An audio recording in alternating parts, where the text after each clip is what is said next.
Jean-Marc Rouillant, Nathalie Ménigon, Joël Aubron, Georges Cipriani, arrêtés hier soir vers 21h, sont considérés comme les chefs historiques du mouvement terroriste Action Directe. Cette arrestation groupée, sans effusion de sang, est un succès pour la police tout entière et pas seulement pour les hommes de l'unité d'élite qui sont intervenus hier sur la commune de Vitry-aux-Loges, dans le département du Loiret. L'opération du RAID, effectivement, elle a été efficace parce que, bon, approche discrète, et ensuite action très rapide pour empêcher que les terroristes puissent s'emparer de leurs armes et qu'il y ait échange de coups de feu. À 20h55, l'assaut. Dans la ferme, la surprise est totale. 2 membres d'Action Directe tentent de s'enfuir par les fenêtres. Les policiers tirent en l'air. Les 4 terroristes sont arrêtés. Alors il n'y a jamais eu de coup de feu en l'air. Ils n'ont jamais cherché à se sauver par les fenêtres. Au contraire, ils ont essayé de pénétrer, de monter à l'étage dans leur chambre où ils avaient un armement conséquent.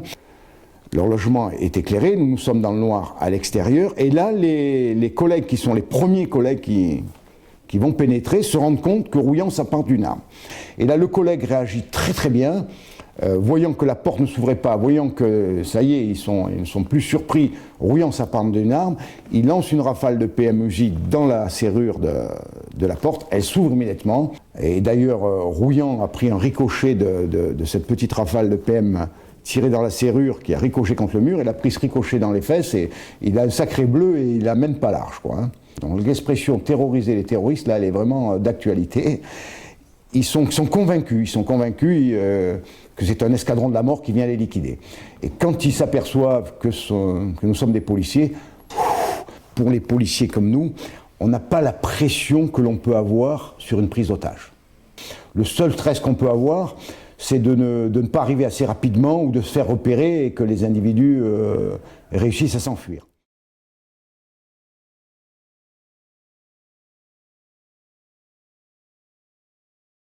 Fort Chabrol, dans la région parisienne, à Ris-Orangis. 2 policiers du RAID sont morts hier soir, 2 autres sont gravement blessés.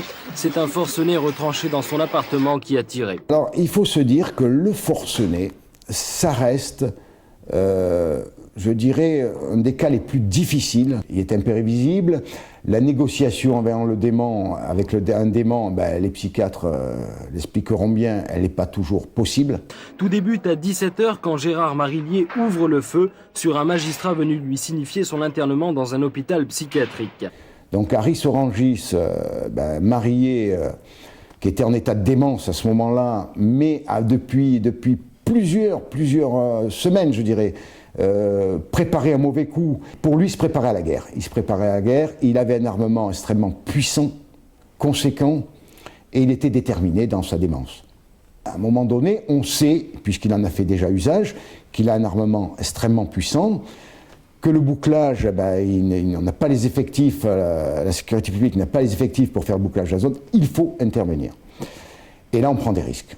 Les policiers du RAID décident d'intervenir et se divisent en 3 groupes. Le premier reste en couverture, le deuxième doit donner l'assaut par cette fenêtre, le troisième par la porte. Mais la porte est blindée et résiste aux explosifs. Conséquence, les 2 hommes qui bondissent par la fenêtre sont accueillis par le forcené qui dispose d'un fusil d'assaut. Il tire et les tue à bout portant.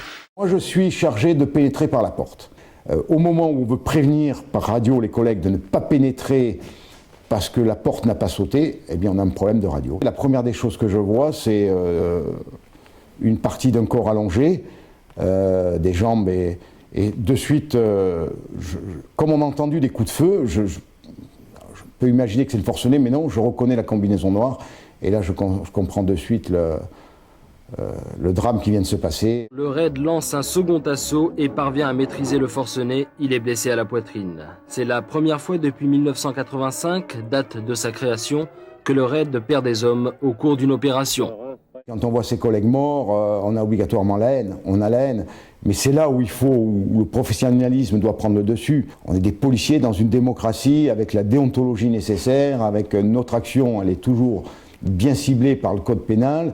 Donc c'est là où il faut savoir faire la distinction entre l'homme et évidemment ce que l'on ressent, la douleur, la haine, mais la fonction de policier qui fait qu'on ne doit pas se laisser aller à agir sous la passion, sous la pulsion. Toute la difficulté est là. L'esprit de notre unité, comme de la police française en général, n'est pas de jouer les justiciers, mais d'agir dans le cadre déontologique d'une démocratie.